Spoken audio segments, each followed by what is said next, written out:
You're listening to People Think About It. Delve into the world of relationships, business, and politics with hosts Lamar Clark, Dorshell Clark, and Dominique Hagler on People Think About It, where thought-provoking discussions abound. Well, thank you for listening to People Think About It once again. Today, we're going to just touch a little basis on the LGBT community. Our co-host is going to give us a little more understanding of the community of people that's in the LGBT, because I know a lot of times we that don't know, we ask questions about what does this mean and what does polyurim is, what does non-binary, and you know, these different phrases that the community uses. So today she's going to help us understand some of that translation of what the community is, and then maybe we better understand each other, because that's the whole group that we trying to, the whole idea is trying to basically understand each other as people. So we want to welcome our co-host, Dominique Hagler. Hey, y'all. So, Dominique, we're going to go into this a little bit of trying to understand the LGBT community. And, you know, you seem to know a little about it, or you're very knowledgeable about it. So we want just, you know, you to just give us a little insight. Let's start off with, what does LGBT mean? Okay, so you have the L for your lesbians, you have the B for your bisexuals, you have LG, G for gay. Oh, yes, yep, yes, you have your gays, so you have your lesbians, you have your gay, you have your bisexual, LGBT, transgendered, and Q. So you're queer. LGBTQ community. Yes. So, in dealing with or understanding that community, what would you say is one of the biggest struggles that people have understanding that community of people? I feel like when it comes to understanding the community, I feel like people get so lost when it comes to behind the closed doors, right? Where they forget that people are people. You know, people are driven by love and emotions just like heterosexual people. And I feel like, you know, their love is, you know, always despised because of what they do behind closed doors. And I'll tell anybody, when it comes to that, why are you going in them people's bedroom? That don't got nothing to do with you. All you need to focus on, are they safe? You know, are they causing any problems to you or anybody else? And if not, mind your business. I mean, I feel like, you know, at the end of the day, they're people too, right? We're all human, and we're all driven by different things. And, you know, some may like men, some may like women, the heterosexual thing may be a thing, but it's some people that like what they like. So let me ask you this. What is the meaning of, I hear people use the terminology pansexual. What is pansexual? So pan is more of your person that just loves love. Love does not come with a gender for them. They just love love. So it's either a man, a woman, trans, however you want to see it. That's who they are. That's what they're more driven by love, not by sexual content. Right. Yes, you know, sexual, your whether gender. you're male or right. gender driven. They're not gender. So would you consider, if they're not gender driven, would that be emotionally driven too? Because I love who loves me. Or I love who I love. Yeah. Or I love who I love, or I love who loves me. Their so gender, would you consider that an emotional, or how would you address that? I would say, I mean, yeah, it's emotional. Yeah, I mean, yeah, any of our love is emotional, though. Like, granted, you just have a preference. Like, you know, you don't like this. With Pan, they don't have I don't like this. Like, I just love love. Not that I just love who love me. I just love love. And whatever that looks like, that's what it is for me. And I'm okay with that. So if they love love, can they love more than one person at a time? Because we understand that when you in relationship, whether you're in a LGBT relationship, whether you're in a a heterosexual relationship is it's supposed to all evolve around love, right? And we have experienced that if you're in a heterosexual relationship and you tend to show your love to two different people, it usually causes some type of chaos or whatever. So in that saying, being pansexual and you love and you love who love you, can you love more than one and it be acceptable? That's a whole nother relationship. That's not, that has nothing to do with pan. Pan is just, if I'm a pan woman, I can either love a woman, I can either love a man, I can love a gay man, I can love a trans man or a trans woman. I can just love who I want to love. Okay. It has nothing to do with, I just love everybody. That's for your polys. That's totally different. That's a whole different area that I don't know a whole lot about, but that's a different space. Because, I mean, in poly relationships, it's not all based on love. Like, all of it is not love, in my opinion. I don't know, because I've never really got into that. But, do you think it's like a point of selfishness that I'm only thinking of me to the point that, I love who love me, but in a heterosexual relationship, that could be considered being greedy, like I want my cake and eat it too. Not at all. I mean, how is that being greedy? Just because you only like women or the woman only like a man, why am I greedy? Because I just love. That's just what you like. That's not necessarily being greedy. And then some people will say, well, what's the difference between a pan and a bisexual? Well, a bisexual is either it's a man or a woman. You're not dipping off into all of those other areas. Like you're not necessarily dating bisexual men or trans women. Like that's what makes bisexual and pan different. Okay. From my understanding. Okay, and so when you talk about lesbian, and then you talk about you have the feminine lesbian, and then you have the masculine lesbian, or your dominant one. So, would you find two masculine? Oh yes, for dealing sure. with each other, or would you find two feminine lesbians dealing with each other? Absolutely. You have your stud on stud relationships. That's the thing. You have your femme on femme relationships, then you have your femme and stud relationships. It just depends on what your preference is in that lesbian world. So then let me say, so in a heterosexual relationship, we've known you have a dominant force. Mm-hmm. So in the LGBTQ community, when you're dating someone, is there someone that's considered more dominant than the other? For sure. And how does that work? So, I think it depends on, so for instance, you can have two feminine women, right? One of them is going to be way more dominant or more masculine than the other one. Now, they both may be very feminine. They're going to wear dresses, they're going to get their nails done, they're very much feminine. But one is going to be a little bit more dominant than the other. And it's not a situation where who you pick, I'm going to do it or she does it. It's more of a situation who is more of the emotional one, and that's the one that kind of is not as dominant. But the roles can flip flop depending on the situation. From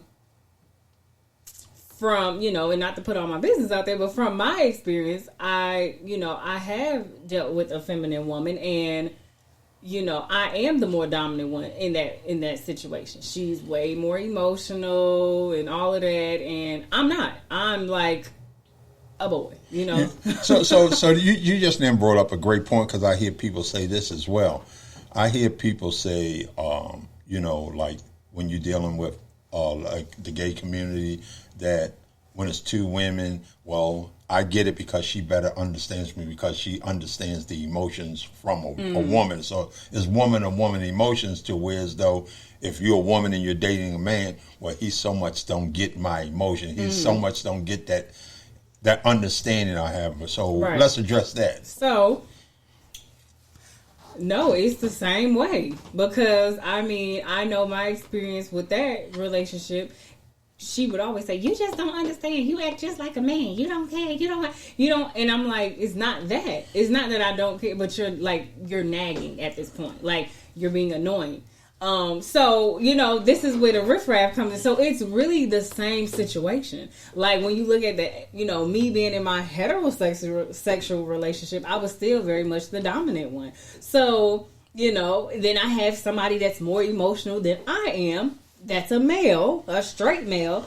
And he's still like, oh my God, you just act like a dude. Like you just don't have that like, cuddly, feel to you, which I can't change that. That's just really who I am. So it's the same in either situation. It doesn't make a difference. So you would you say that in gender roles tend to confuse the emotions of people, meaning that, like you say, you could be in a heterosexual relationship and a man could still be the more emotional person and you're the dominant one.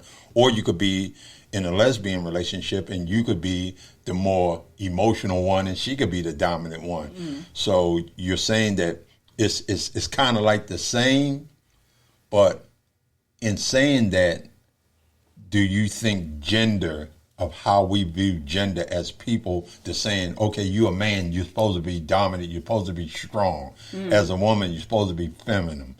How do you feel about, does that gender play in that role?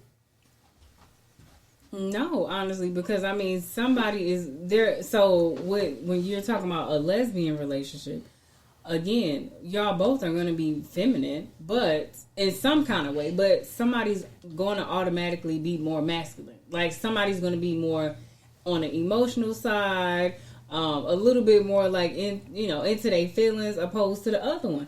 And it's not like, hey, you pick and choose. It just happens because even, like I said, even in a heterosexual relationship, the man could be more emotional. And even though he is a man, even though he's a man, it doesn't change. It doesn't change the dynamic of the relationship. It's just he's more emotional, she's more masculine. So, no, I personally don't feel like that. I feel like you got to see how it makes sense. Yeah. So and then let's talk about the bisexual. Mm-hmm. So that would be the B, right? Mm-hmm. So dealing with the bisexual. What is it that makes them tick to say, I guess basically be a bisexual, say, I like both genders. I like, because let's keep it 100. We relate a lot of these situations to intimacy, which is a sexual intimacy that we relate. Mm-hmm. And I think that's where most of us probably have our struggle with it, because now when you're talking about somebody that's bisexual, you want a woman one minute, you want a man the next minute. Mm-hmm. So that they look at it as that's the greedy part. Mm. That's the part of being greedy.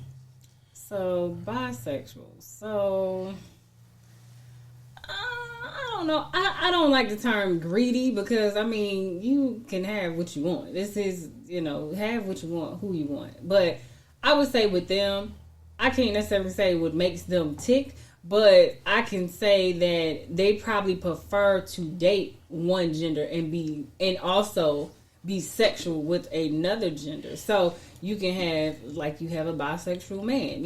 He may love his woman and his wife, but he has those sexual urges for a man, and vice versa. The same thing with a woman. She may love her man, but we may, in that physical part, she wants a woman, or she wants both, or he might want a man, or he wants both. So I feel like the bisexual part comes with the sexual part, like the sexual. So out of that LGBTQ, the bisexual would be visioned as the most sexual. I feel like that only because I just feel like they, that's what they like on a sexual level. Like they don't mind it, but they're not gonna. Oh, I'm not going to go and marry a woman, or I'm not going to go marry a man. But when it comes to that bedroom, it's up. It's on. Yeah. Pop. So let's go to the G, which is the gay, right? The gay community. Now, my question would be to you that most of the gay is man on man. Right. Is there in that community that those gay men would not put themselves in the bisexual community, but they do date women? They do. You do have bisexual men, and they will say, I am bisexual. No, I'm saying the gay man. The gay man, how do you separate the gay man from the bisexual man if the gay man likes women too? The gay man doesn't like women. He wants to be the woman. He doesn't want to be with a woman. He's not trying to touch none of that. He's not trying to do nothing. He like men. The bisexual man, on the other hand, he still likes women, but he also likes men. So the difference is the gay man ain't touching no woman. He like, where you getting your head done at, sis? That's where he going with it. But he's not trying to be with her in no kind of sexual way at all. They friends. They're going to always be friends. They're going to always be friends. Is dealing with a gay man is almost like when you deal with a woman, that's your girlfriend. That's your, like, how you get together in a group. Yes. Yeah, like, oh, yes. Yes, they are great. So in a straight woman having a gay guy as a friend, and him taking on that feminine role, but yet I see some of them try to tell their girlfriends, which is a woman, how to deal with a man, and I just try to figure out how can you tell me? Well, because they're still men. Yeah, but their emotion, it doesn't matter. Their emotions is not of a heterosexual male. It doesn't matter because what is the emotions of a heterosexual man? Is the mindset and the way they think is the mindset, because a heterosexual man don't want another man. He don't want to come. He knows if another man brush up to him too close, he got a problem with it. Right, but if he's comfortable in his sexuality, is not, he's not feeling no kind of way. But no, I feel like at the end of the day, that man is still a man. So could a lesbian woman tell a man about a woman? Of course, because she's a woman. You still. But if you remove the fact that their sexual orientation away, they're still men and they're still women, right? So that man is gonna know how a man is gonna move, regardless whether he's the more flamboyant one or he's the more masculine gay man. He still knows the man through and through. So you think?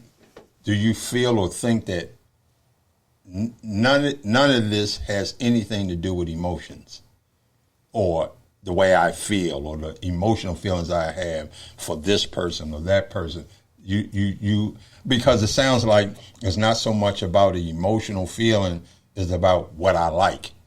Right. It is all what you like. Like, I mean, that's what you like. That's what you prefer. That's what you're driven to. You want a man, you want a woman, or whatever, that's what you like. It's not, an emotional tie.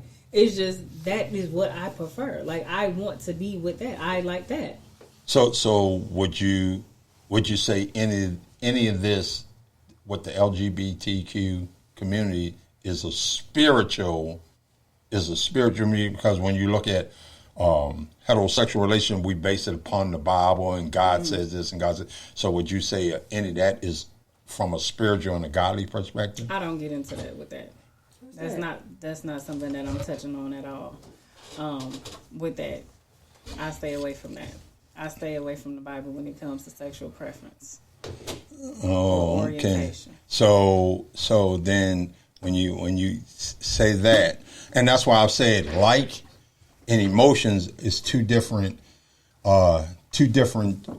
areas, because you can like something and then you can be emotional about something. So I just think sometimes when dealing with another human being, whether they LGBTQ or whether they heterosexual, it has to be an emotional thing there. It has to be. So for you to like somebody or love somebody, I think that you have to have some kind of emotional contact. Feeling for this person. Regardless of who it is, I feel like for you to like somebody, yes, emotions have to be there in some form of fashion. But I'm not going to say that is why they are the way they are. No, that is just how they are. I don't know what everybody's experiences are, but everybody just kind of like what they like.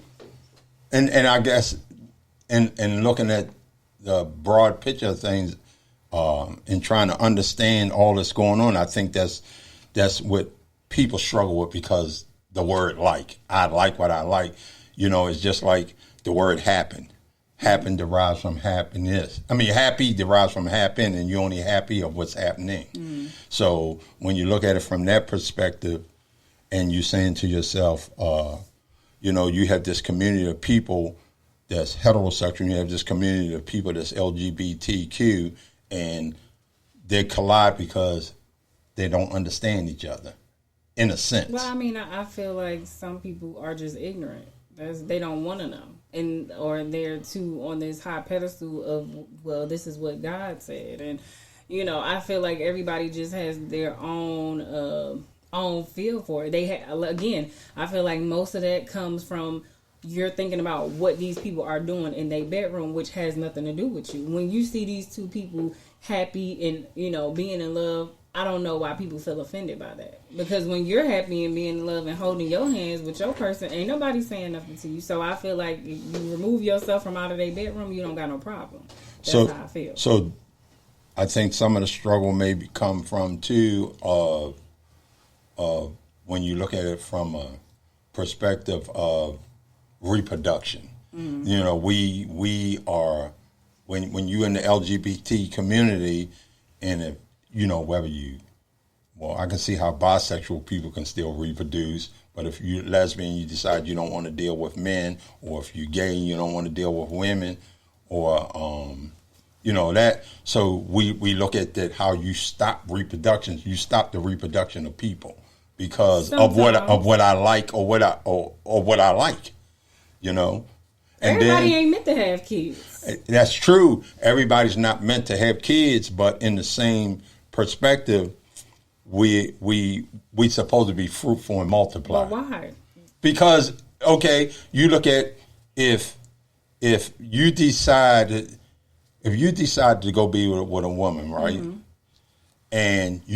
And that's all you're going to ever be. You can't reproduce a kid. Why not?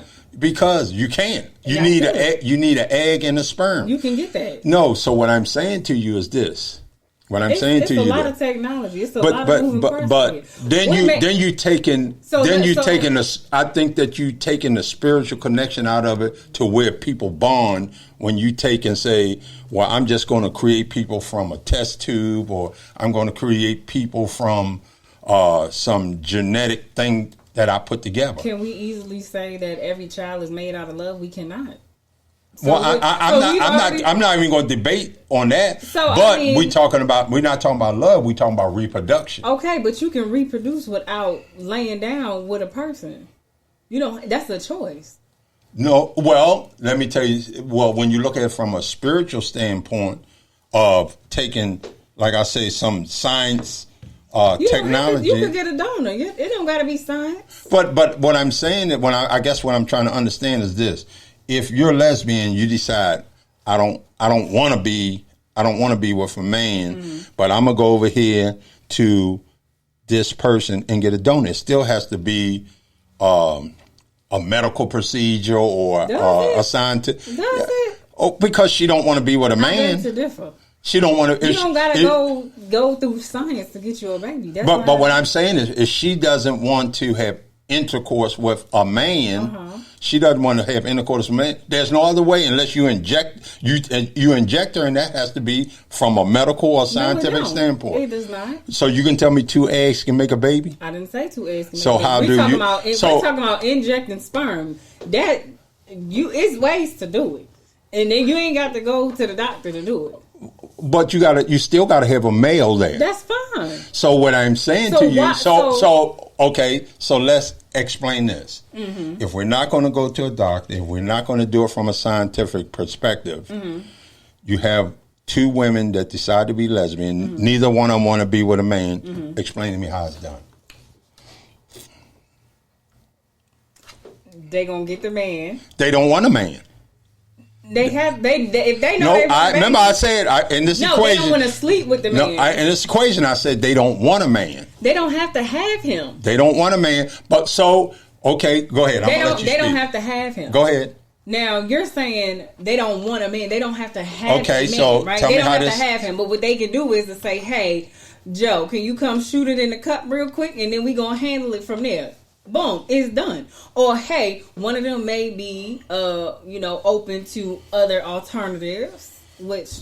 Well, remember we took out the medical. No. Wait a minute, hold on. We took out the medical in the scientific way. Put the sperm in the cup and go upstairs with the cup. But then that's it. But okay, you saying put the sperm in the cup? By the time that sperm hit the air and you get upstairs, them sperms might be dead. Listen, I done seen some things happen. I'm quite sure there's things, there's stuff that can happen everywhere. But what I'm saying to you, that's still, whether you tell somebody to ejaculate into a cup and then we got the rest, it's still not natural. That's not natural.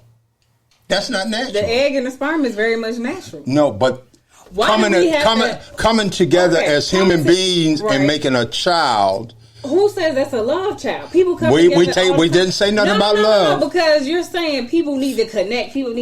No, I didn't. There's people that have children with other people that have no love, but they got a child out of it. But what I'm saying is you're using the word love child. I never said it had to be a love child. All I said was this. Mm-hmm.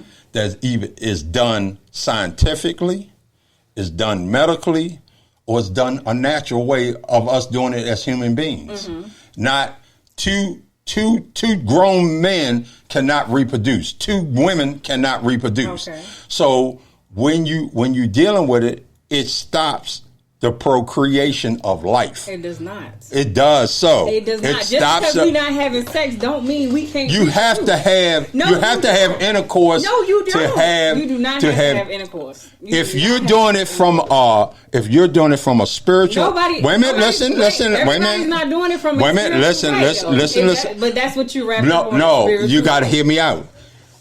If we're doing it, the godly way of which God said how we supposed to reproduce. Mm-hmm. If we're doing it the godly way.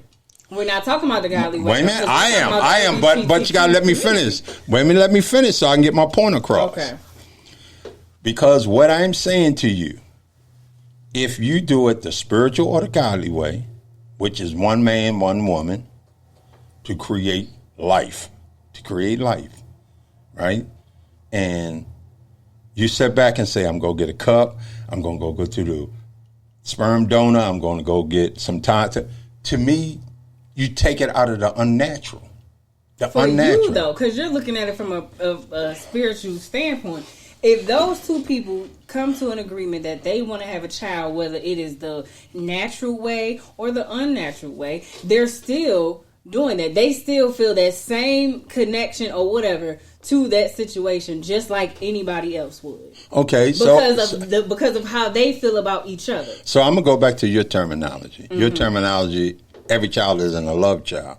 Well, even if you do it the way you said, it doesn't necessarily. Wait a minute, hear me out. Why would y'all be having a baby anyway? But what I'm saying is, you use the termination of. Wait a minute, hold on. You use the terminology love child. Mm-hmm. So even if at that moment that we in this relationship, that I can feel like, hey, let's have a child. Mm-hmm. Does not mean it's going to be a love child. It's just because you said the community is still the same. It function and operate just like heterosexual people when it comes to breaking up, when it comes to the emotional ties and this, that, and the other. So when you look at it, right then and there at that point, whether you're lesbian, whether you're gay, whether you're bisexual, whether you're trans, well, this person I'm with now, I'm loving them.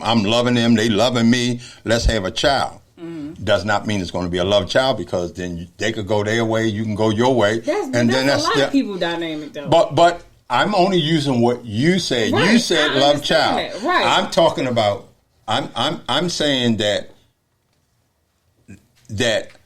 people struggle because a part of you stop procreation of life. That's why I said some people struggle with that you stop the procreation of life. Ignorant on their part, in my opinion, because you don't. There's a lot of lesbians, there's a lot of gay men that have kids. It doesn't stop. I know I have a gay friend that has 3 kids. Okay. Right? He's gay. And I understand that. I have lesbian friends that put it in a cup and they have a kid. And I get that. All I was saying is that you said, you used the word love child. So all I was coming back and saying to you that it could be still the same situation and not be a love child, and you could still be with that person and have a kid and still not being a love child. When I use the term love child in that moment, that's what y'all decided. Y'all decided that, first of all, it's a little bit more deeper. It ain't you're not just sticking and licking and geeking and sneaking on my end, because we actually got to sit down and think this thing through. So the love, we're not just out here just having kids. We're actually working through the steps of having kids, which means on the heterosexual side, that's where it gets messy. No, it's the same thing. No, because you sat down. No. That couple. You can have a sneaky link and you can knock it up. Well, right? you said earlier that you know what, you go through the same things dealing with a heterosexual relationship as you do a gay relationship. So what I'm saying is, two heterosexual people can sit down and plot out, we love each other and love this and that, and we're going to have a child, and then not end up being a bad situation. That doesn't mean that it's not a love child, because the relationship did not work. Y'all made that help child me understand help me understand what you mean by love child, because maybe I'm misunderstanding what you're saying about love child. A love child is the fact of the matter that y'all made this child in this relationship in love. Y'all agreed, y'all loved each other, y'all wanted this. This is y'all love child. This is the love child. Just like two heterosexual people can sit down and say, hey, I think it's time, let's go ahead and do it. And this is their love child. This is what they've decided to create. That is the love child. That's what I'm saying. It's the same thing. Now, the heterosexual side gets a little bit tricky. Why? Because it don't have to be a love child. It don't. You can get raped and all other kind of stuff can happen on that side. Over here, you actually gotta. So you say now? See, that's another subject.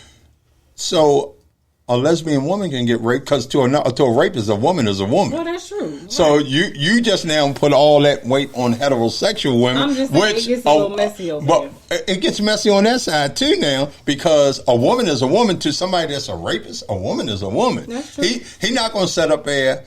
He's not going to set up and say, are you lesbian? Are you gay? Or whatever. He's just going to do what he do. Right. So it can be messy all around. When you really sit and think about it, it can be messy all around. Right. But the sole purpose is here is to try to understand us understanding that community and that community understand, because at times, when you speak out against that community, they at times feel like you against them. Because wait a minute. Well, I can't speak. I can't speak for other people. I'm not gonna speak for everybody, but everybody gets so wrapped up in what the religion, all of that. That's a whole nother story. Okay, so listen to my thing here. What I'm saying to you is this: is that I think that people in a whole struggle to get along because of misunderstanding each other. No, it's ignorance. Ignorance can be because I misunderstand you. Ignorance is the lack of knowledge. That's what ignorance is. Right. So what I'm saying is, if we don't understand, then we all have a lack of knowledge. If we don't understand this community don't understand it. But one of the things is that, just like you said earlier, a person is entitled to like who they like, be with who they want to be with, love who they want to love, right? And a person may not agree with it, but that doesn't mean that person. I think that's one of the biggest things that I think that people get misunderstood of that. If I speak and I say I don't agree with your lifestyle, it does not mean I don't love you. It means I don't agree with that lifestyle.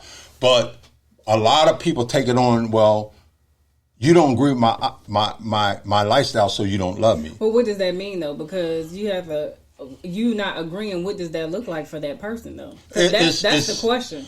You're not agreeing, is you expressing that from your vision and your thought process. It's not about you, though. But wait a minute, listen, when you ask me a question, I'm gonna answer this question. From that person's vision and from whatever their information or wherever they got the information from, they're saying, hey, I don't agree with that lifestyle, Whether it's like I said earlier, whether, hey, you can't reproduce, whether it's from a spiritual perspective that, hey, God said, it's supposed to be one man, one woman. it could be a multitude of things, but the thing that I'm trying to get across here is that does not mean that the person does not love you. And I think that in that community, once you speak against them, they think that you don't love them. But what does that look like is my question. Give me an example. You just say, I don't agree with it, what does that look like for that person? Because some people will cut people off. Some people are disrespectful. Some people would not, they don't want you in their home. What does that look like? Because at that point, then that definitely makes a difference. That whole circle is an individual thing. Because I could sit back and say, I don't agree with that lifestyle, but I still love you, right? But what but somebody else can say, well, just like you say, it could mean that, hey, I'm cutting you off. I don't want you around me. I don't want you to be a part of me. It could be a multitude of things to a multitude of people. But what I'm saying to you, a lot of people in that community get offended when a person says to them, I don't agree with that. Like I got a friend of mine that's a pastor, and he said this one thing. He says, you could get in that pulpit and you could talk about junkies, you can talk about alcoholics, you can talk about prostitutes, you can talk about drug addicts, but you cannot speak on that community, the LGBT community, because you will get crushed in today's society for being in that pulpit, and it goes back to the approach, like you said, how some people deal with it. It goes to the point of how some people deal with it. I feel like the pastor go up in the pulpit and say all of these things, and he's raping little boys. This is where the LGBTQ community has a problem, because who are you to call how is the pot calling the kettle black? That's why they're offended. Not because of what he's saying, but how can you say, oh, God this and God that, and then you turn around, right, you got somebody's little boy bent over. That's where the problem is. You're a hypocrite. So when I speak on this, I speak from a non-religious way, because I don't buy into any of that. I believe in the higher powers, respectfully, but I don't buy into all of that, because there's so much of this and so much of that. Let people just be who they are. If that's what they want to do, that's who they want to do with it. That's their business. You mind yours and let them mind theirs. That's how I feel. We don't need to be in church talking about, and the Lord said. We don't need to do that. We don't. Let's talk about what's going to get us to have the lives that we need. Let's talk about that. Let's do it right. So how do you envision that we get to a point of understanding, getting along with each other? How do you envision that we get there? Talk, communicate, go to some functions, watch some shows. I can give you an example. When I came out and I told my mom that I liked females, she was watching the L Word. In order for her to understand what my lifestyle consists of, because she did not know, she watched the L Word. And she then understood what that lifestyle looked like for me. No, I was not out here just with everybody. This was not that type of situation. I love just like I would love a man.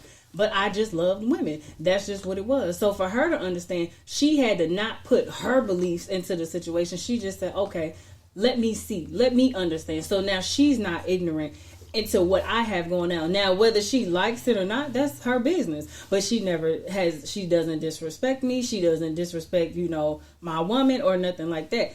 In that time, I feel like if people are more open to understanding and stop being so ignorant and being blinded by, what it should be, and just see it for what it is, it would be better. It wouldn't be so much of a battle. That's just how I feel personally. Right. And so, again, and you used a great example here about how your mother did her little research and tried to get to a point of understanding, like you said, and then there's some people say, I'm never going to understand it, right? So, is like I said earlier, is an individual thing to whether you want to accept it or embrace it, because you can embrace it and it is what it is, or you can not accept it and move on in life, or move how you want to move in life, Mm-hmm. But I think that it becomes a dislike from both sides, because one side, I don't like you because your lifestyle or the life you live, and the other person is, well, I don't like you because you don't accept who I am.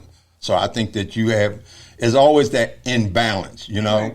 And like I said, I think it comes to what you said is a great point, and this is the point we're trying to make here, is to try to get some kind of understanding to, I think that having dialogue, talking to one another, trying to understand one another, try not to judge, because we all can be in a situation, you know what I mean? So we've touched on the L, we've touched on the B, we touched on the G. Let's touch on this T. Let's touch on this T and give us your insight about what that T is. The T, the transgender. Now, I find this one to be the most fascinating out of all of them, considering the fact that the way society has, and the doctors and the medicine have done their job, okay, they are out here looking amazing. I'm going to give it to them, hands down. I don't get into the technicalities of it, but the physical part is good. It's looking nice. So you either have your FTM, which is your female to male, or you have your MTF, which is your male to female. That is what the transgender community looks like.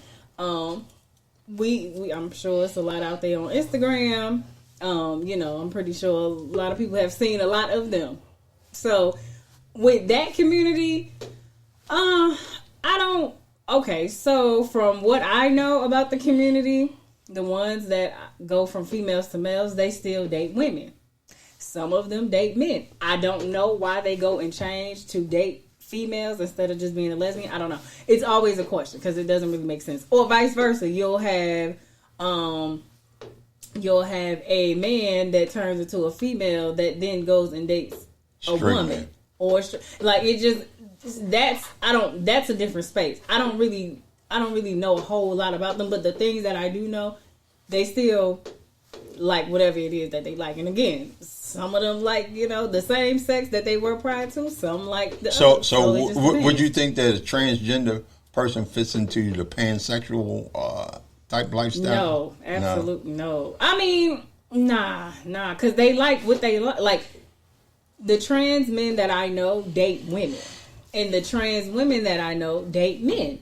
So, really, they're both gay. I mean, if we're looking at the, they're still kind of gay, because this man that just turned into a female was born a man, so, and he's dating men, so, okay. And then you have the one that just turned into a man, and it's dating women. Like, they're right. dating women. So, it's... So let me ask you this.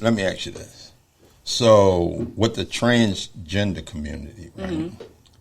And let's say, you got a person that meets, a guy that meets a trans. They meet at a bar. But he don't know that this person is trans, right?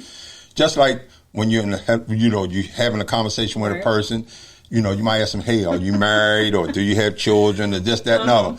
So, because of the way the world is today, and if I'm sitting there across the table and start looking for you, and I'm looking like things looking kind of strange, and I said, you know what, I'm not trying to be offended, but are you trans? Do you think that at that time they should tell them? Because most guys that have ended up dealing with a trans said they found out after the fact. So, do you think that they should tell you? Yes. Up front? I do. I do. Respectfully, I do. Because I've had somebody say, why should they tell you, because it's not their business? I'm going to say this. I say it in the beginning, because if that person is looking for that other part of you that ain't there, or that still maybe, you got to say that. Now, if you've got all of that taken care of and you are fully who you are at the bottom, then cool. Do your thing. However you want to play it out. But if you still are a half and half individual, I think you need to be honest. Because they say that the trans community has the highest suicide rate. They have the most rate where people kill them, get them and kill them and stuff like that. And a lot of it's because it's like you kind of pulled the wool over my eyes, and I can't let nobody know this went down. Right. You know what I mean? So, I think probably out of all of those LGBTQ, trans is probably the hardest ones to understand. And I have a lot of transgender friends from college, so I've seen the transitions. I understand what they've been through. I understand how messy it gets. You know, a lot of one of them did try to commit suicide. That's a different type of world, and they all have their different reasons as to why they did what they did. But yeah, that one is a little bit scary. It's a little bit tough because even still, you have, you know, like I said, you have your female that goes to male. It's things that still happen, you know, to them, like even like being raped and people trying to make them who they supposed or show them who they are. Like it's different in that space. I believe it was back in the 80s. I believe it was a woman that decided to become a trans man and got pregnant and had a child, and the scientists wanted to be so right, so they was like, this is the first man that's having a baby. It's not. Right. It's a female that's having a baby that's a transgender. You know what I mean? But sometimes, like I say, science want to be so correct. Everybody want to be right. Right. You know, and that's part of the tough part, because like you say, they have gotten so good with this that they can take and give you the organs. Now, I don't know if those organs function like a regular woman organs function, but I mean, you know, I don't know. Now, because when it started because doing that, to me, internally, it's built different. You as a man, your structure is different. Right. As a woman, your structure is different. It's just like when women have children. No, their pelvic area is made to open up. Right. Well, man, we ain't made to open up. So to answer your question in short, no, it does not work the same way. Yeah, see, I mean, it does not work. It's there, but it does not work the same way. No. I have my trans men friends that were women and now they're men, and one of them does have the bottom surgery part. And in that experience, he states that he has to actually grab his genitals and pump it in order to get an erection. So he has a pump.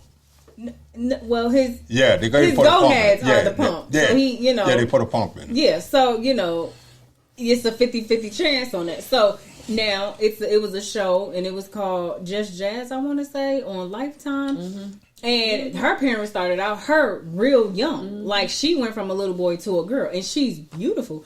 But she was saying how she was having so many problems with her lower half, where they had to try to like keep it molded and they had to keep something in there. So like when you are doing all of that kind of stuff, like you're running into a lot of risks. You know, you're changing or attempting to change the anatomy. Right. You know. So in those trans friends that you have, have some of them ever sat up and said, I wish I never did this? Yes. Or they yes. So in saying that, I want to touch a little bit about this, because, you know, with Congress and everybody now, they're having these battles like, okay, while a child is under 18 years of age, you can't do this trans, you know, especially change their sex organs and stuff like that. And knowing that the trans friends that you have that have said to you, I wish I never have done it, have they gave you any reason why they wish they would, and what reason would that be? Because they thought it was going to change something else. So like one of my friends' main reason was I wanted my mother to see me, and she was only seeing my brothers. So I changed myself from her daughter to her son, so she would see me, and she still doesn't see me, and I'm still broken to this day because she didn't see me, and she still don't. Wow. So now I have to now live in the world as a black man. Just now I have to live here. You can't go back. So once you do this, that's it. So it's no reversing. There is no, I mean, the top is no, everything is, that's it. Like, you're a man. Facial hair, you don't even know. Took off your breasts and all that kind of stuff. You don't even know. So, yes, a lot of the reasons were because, from what I've heard from my friends, is either they just feel like they're in the wrong body and they do it, or it was a bigger reason. It stemmed from something else, like, oh, my parent. Or, well, that's kind of deep that you know, in sitting here and saying how we trying to get understanding, right? What you just gave me was an aha moment of why somebody transition into a male is because they love their parents so much, and their parents all their attention and value was on the sons, And I love you so much, Mom and Dad. I want some of that attention too. And the only way I see I'm going to get it is to become a boy. Right. So that kind of gives me a little understanding of it. Not to say whether it's right or wrong. I'm not here to judge anybody or what they do, but it kind of gives me like, wow, that's a really, try. That's really a big moment. No, I mean, and then that person turn around and later on in life still doesn't get that attention.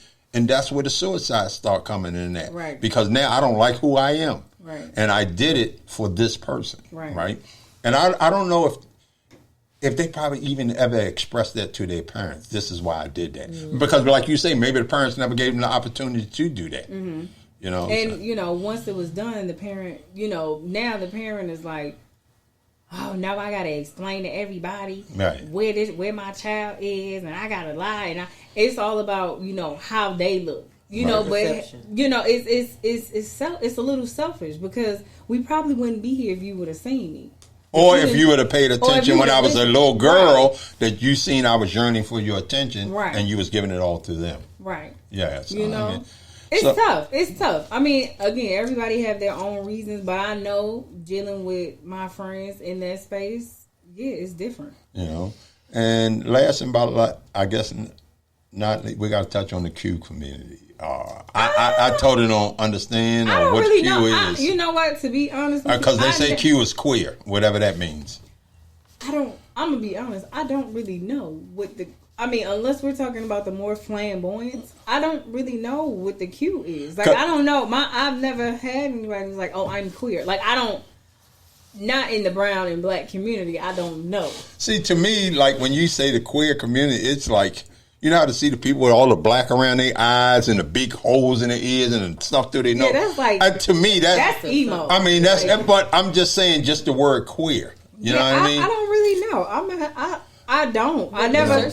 I mean, Queer as Folk used to be on, and if I can think about the show, like the fashion show, Queer Eye for the Queer Eye for the straight guy, but they were like more of the flamboyant kind of. And the last thing I want to touch on is this.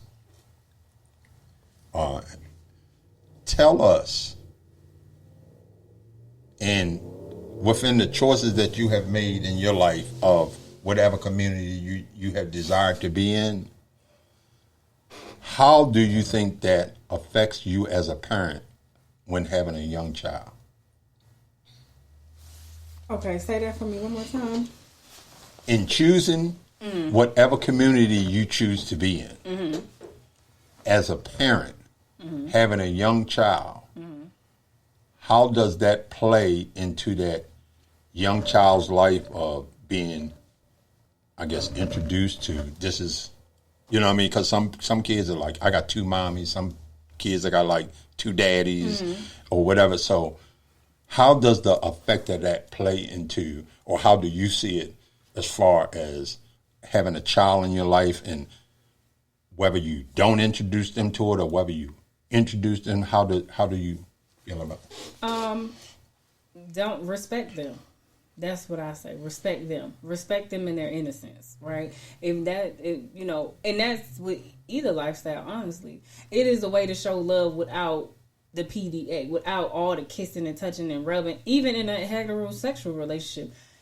Respect them, and that's how I see it with kids, because they are sponges, they're watching everything, and then they're going to go to daycare or they're going to go to school and do it. No, you could show love. You could say, oh, I got some flowers today. They can see stuff like that. Oh, somebody cooked dinner. Oh, we played. We're having fun. We're dancing. They can see that kind of stuff. But when you start kissing and holding hands, and I think that's too much for kids. I feel like you have to respect their little brains. And let them make those decisions down the line where they're able to make them for themselves. So, yeah. So how do you think that you go about when it gets to the point that you realize you want to have a stable relationship with this person? It's the same. How do you go about getting that child to understand is what you don't? You don't. So you basically were saying, probably, like you say, respect the child. When certain things occur, be able to explain it to them. Right. Yeah. I mean, because at the end of the day, the child doesn't need to know, hey, this is my girlfriend. Hey, this is my boyfriend. They could just know Sam. Hey, this is Sam. Okay, Sam coming over. Okay, cool. We gonna go to the park with Sam. Okay, fine. Okay. That's all their little selves need to know. They don't need to know, hey, Sam is mommy's boyfriend or daddy's boyfriend or Sam is mommy's girlfriend. They don't need to know all that. Right. That's not for them to know. You save that for you and Sam. Right. Well, we want to appreciate, and we appreciate and thank you for getting us to kind of understand. And I think that we need to have more dialogue of understanding the LGBTQ community, learning how to embrace and accept one another, because that's just the way the world is today, And we hear people think about it. We are a no judgment zone. So we want to let our audience know that, this conversation today was just about understanding, not to judge anyone, not to belittle anyone, but just to try to bring some understanding, because the one thing the world needs is understanding, no matter what the situation is, So we want to thank you guys. We want you to subscribe to our YouTube, Facebook, listen to us on your favorite podcast. You can reach out to us at peoplethinkaboutit.com. You can also go to peoplethinkaboutit@gmail.com and reach out to us, subscribe to us. And once again, we want to thank you for listening to People Think About It. Hope you guys have a wonderful day. Remember, every Wednesday at 8 o'clock, we have a different subject. We want to thank Miss Dominique for giving us a little insight on LGBT community. So once again, thank you for listening to People Think About It. People Think About It. Be sure to subscribe to the show and share it with your friends so that you never miss an episode. A new episode drops every Wednesday at 8 p.m. Thank you for listening.